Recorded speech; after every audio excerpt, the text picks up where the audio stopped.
규정하고 단정짓고 실망하고 떠나고. 선생님, 잘 지내셨어요? 나, 아니요. 저번에 친해졌다는 친구 있잖아요. 언젠가부터 그 친구의 눈치를 자주 보게 됐어요. 영향도 크게 받았고요. 그 친구에게 책을 빌려줬는데 제 책 취향을 부정당할까봐 두려웠어요. 반응이 별로였나요? 감상을 카톡으로 보내줬는데 내용이 제가 느끼기에는 비난에 가까운 느낌이었어요. 사실 비난했더라도 그 책을 비난한 것뿐인데 저와 그 책 모두를 공격하는 것처럼 느껴졌죠. 그래서 저도 모르게 넌 오만하고 피곤해 라고 막말을 던졌어요. 그랬더니 더 심한 막말이 돌아왔고 저는 상처받아서 그 카톡을 다 씹어버렸어요. 기분이 어땠나요?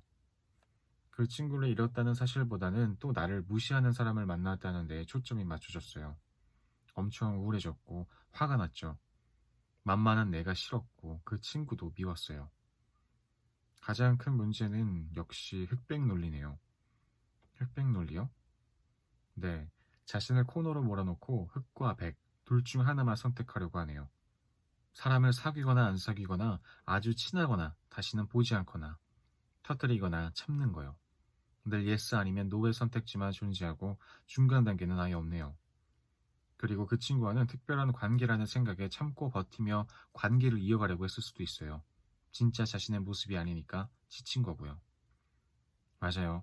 처음에는 그 친구와 제가 비슷하다고 생각했지만 알고 보니 달랐고 그래서 자주 부딪힌 것 같아요. 그 친구가 내 생각과는 다른 의견을 말하면 저를 공격한다고 느꼈고 상처받았어요. 그래서 상처받지 않기 위해 그 친구의 생각에 나를 맞추거나 아예 보지 않는 선택지밖에는 없었죠. 솔직하게 말을 해볼 수도 있고 조금은 서먹한 관계를 이어갈 수도 있었을 텐데. 회색에도 무수히 많고 다른 색이 있는데 회색은 하나라고 단정 짓는 것 같아요. 스펙트럼도 입체적일 수 있는데 일자로 보는 것 같고요. 부끄럽네요. 사람은 입체적이라고 늘 생각하면서 전 매번 평면적이에요. 그래서 사람의 어떤 모습을 보고 이 사람은 이런 사람으로 규정하고 단정짓고 평가하고 떠나곤 해요. 예를 들어 세희 씨가 어떤 작가의 글을 좋아했어도 그 사람을 실제로 보고 실망스럽다면 바로 돌아설 것 같아요. 헐, 맞아요. 그건 그 사람의 일부분일 뿐인데. 이 문제는 상대를 평가하는 데서 그치는 게 아니라 자신에게도 그 잣대가 그대로 되돌아온다는 게 큰 문제예요. 만취한 다음 날에 괴로워하는 것도 비슷한 이치죠. 제가 허물어지는 어떤 모습을 보이면 그 부분 때문에 주위 사람들이 저를 싫어하고 떠날 거라고 생각해요.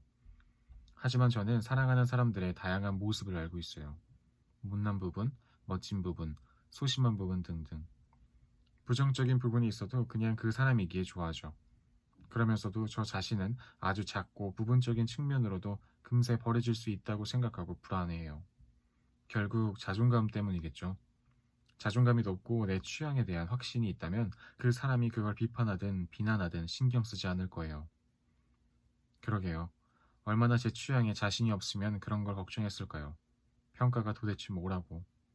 확실히 저는 자존감이 낮고 그 친구에게 많은 영향을 받고 있었어요.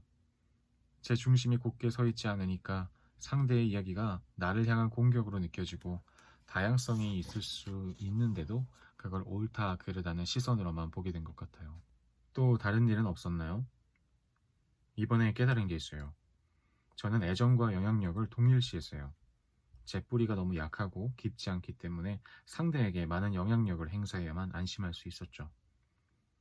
그래서 상대가 제게 영향을 받으면 받을수록 저를 사랑하는 거라고 믿었고 관계가 견고해진다고 생각했어요. 견고해지는 것과 엉망진창으로 섞여 들어가는 건 다른 건데 머리로는 타인과 내가 주체성을 가지고 함께 가는 게 건강한 관계라고 여기면서도 마음은 상대가 내 말에 큰 영향을 받지 않고 여기서 말하는 영향은 내 말에 크게 흔들리거나 감명받고 내 가치관대로 행동하고 변화하고 따르는 것을 말한다. 정말 이상하다. 온전한 자신으로 존재하면 저를 깊게 사랑하는 것 같지 않아서 불안했어요. 인정 욕구를 더 강하게 만드는 행위예요. 내가 영향받고 싶을수록 상대에게 영향을 주려고 노력할 테고 상대가 반응하지 않으면 더 노력하겠죠. 그러다가 지쳐버리는 거예요. 이것 또한 극단적이고 자신의 한계를 규정하고 있는 거죠. 내가 영향을 주어야만 날 사랑하는 거야 라는 믿음도 극단적이죠. 그럼 어떻게 해야 하죠? 자신에게 더 집중해야 해요. 구체적으로 내가 좋아하는 게 무엇인지 직접 써보고 내가 보는 나와 주변 사람들이 보는 나의 차이점도 써보세요. 그리고 눈치 보며 했던 행동들을 좀 더 주도적으로 해보는 게 좋아요. 전 제 마음대로 행동하는 편인데요. 정말 모든 사람에게 다 같은 행동을 하나요? 아니요. 그 친구한테는 좀 맞춘 것 같아요. 왜 그랬는지 모르겠어요. 내가 아닌 내 모습이 자꾸 나오니까 지치고 안 그러려고 하면 싸가지 없게 대하게 돼요. 그렇게라도 진짜 나를 표출해야죠. 좀 더 주도적으로 사람들을 의식하지 말고 내가 하고 싶었던 것들을 하세요. 지금은 관계가 좁고 삼각형 같아서 마음을 많이 찌르겠지만 팔각형보다 16각형이 원에 더 가깝잖아요. 다양하고 깊은 관계가 많아질수록 원처럼 동그랗고 무뎌져서 마음을 덜 찌를 거예요. 괜찮아질 거예요. 네, 감사해요. 그날의 진실과 삶의 진실. 사실 아무도 저를 무시한 적 없고 제가 가장 저를 무시하고 있었어요. 인간은 입체적이라는 말은 내가 가장 많이 쓰는 말, 하지만 가장 실천하지 못하는 말.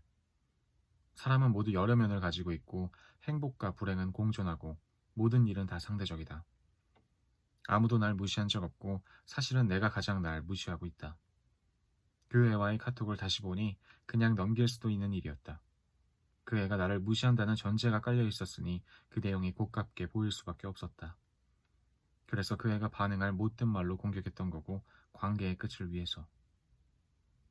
자꾸 무시당하는 기분이 들어서 관계를 파탄내는 사람들이 나처럼 극단적인 사람들이 이 글을 보면 좋겠다. 우리는 다 여러 부분을 가지고 있다. 그게 전부다.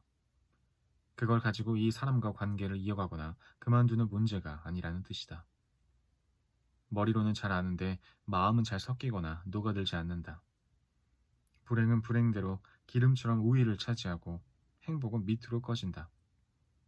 그래도 이것들이 모두 담긴 통이 삶이라는 건 큰 위안이고 기쁨이다. 슬프지만 어쨌든 난 살아가고 살아내고 있다. 그게 위안이자 기쁨이다.